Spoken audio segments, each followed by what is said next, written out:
So you know that woman who was in the news last week for murdering her own kid? You may not be very much better than her. Yeah, that's right, I said it. What's up guys, it's me Lori. I think we can all agree that the most horrible, disgusting, and disturbing thing a human being can do is harm their own children. And this woman not only did that, but she actually killed one of her kids and tried to kill the other, all just to get a rise out of their father who she thought was cheating. It's unthinkable, right? Well, the hard truth is, most parents may not sink so low and become so evil as to actually kill their children, but many of them are willing to use their children as pawns to get back at their partners. Too many people in this world will restrict their partner's relationship with their kids because they're unhappy with the way their partner's treating them. Not the kids, them. Too many people will badmouth their partner. They will call them a loser and a deadbeat and tell their kids that this person doesn't want to have anything to do with them only because that person doesn't want to have a relationship with the other parent. And too many people will actually be deadbeat parents because they don't want a relationship with the other parent. They use that as like some kind of excuse not to raise their own kids. Just no. None of these offenses are the same as killing a child, obviously, but damaging a child emotionally or depriving them of the love that they deserve from another parent who's willing to give it to them is a form of abuse that lasts a lifetime. My father walked out on my family, and I've learned over time just how bad of a father he was and how bad of a husband he was to my mom. My mom wouldn't bash him. When he did used to come back and visit us, he would be a huge distraction. She didn't want to have anything to do with him, and he would make my whole family fight. It was utter chaos. But she did not deprive us of the time that he wanted to spend with us. And my mom, she suffered a lot. It was impossible not to see that she was suffering,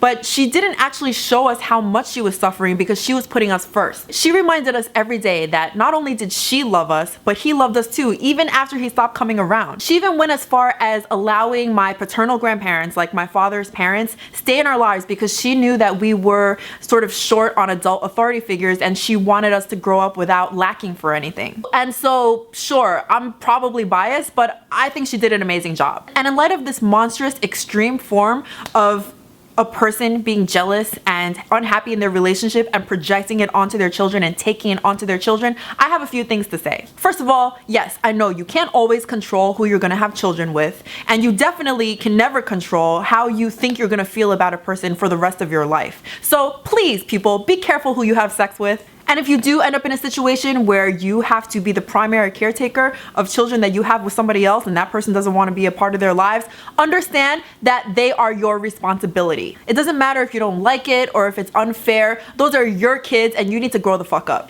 If you hate your baby daddy or your baby mama, do not take it out on your kids. They never asked to be here or to be your psychologist or your pawn, your bait, or your collateral. And that point bears repeating. Your children are not your collateral. They are people. They're people that you created. They depend on you. So you are never ever to use them as a way to threaten or coerce your partner into doing something that you want them to do. What you need to do is learn how to separate your issues from your kids' issues. It's common to sort of mix up what's good for your kids and what's good for yourself because you see yourself as one family unit.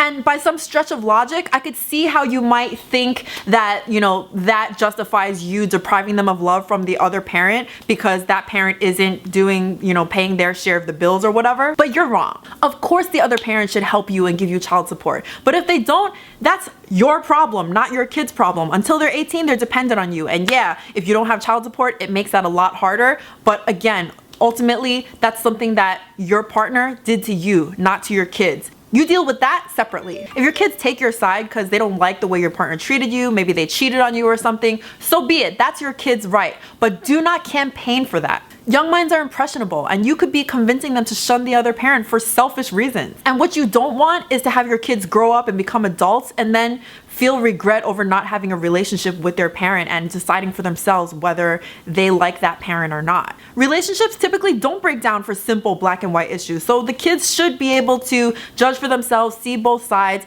and see their relationship with each parent independently from the parent's relationship to each other. Of course, all this goes out the window if we're talking about someone who is abusive and stuff like that. Then they just need to be out of the kids' lives. But ultimately, when you cannot sustain a healthy co-parenting relationship, one of the worst things you're doing doing is teaching that kid a bad example of how relationships and parenting are supposed to be done. You're teaching them to have their own fucked up, unhealthy, bitter relationships as adults. And that is just selfish. And as I said earlier, a form of emotional abuse. So whatever it is you do, just remember, anytime that you start to feel that surge of anger or that wave of jealousy or bitterness towards your children's other parent, stop yourself and think about this woman and this horrible fucking thing she did and ask yourself, do you want to be that? That's my takeaway from this news. I don't think that we should look at situations like this and just isolate them and say, oh, this woman must be some kind of deranged monster. I mean, she is, but all that craziness inside her head comes from some sort of human instinct that I think is actually more common than we like to acknowledge.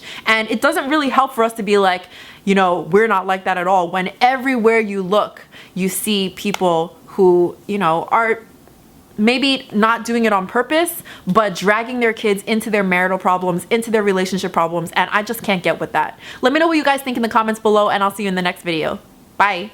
I am getting updates on my phone as I record this video on the election and how many electoral votes are going to either side, and it's giving me high blood pressure.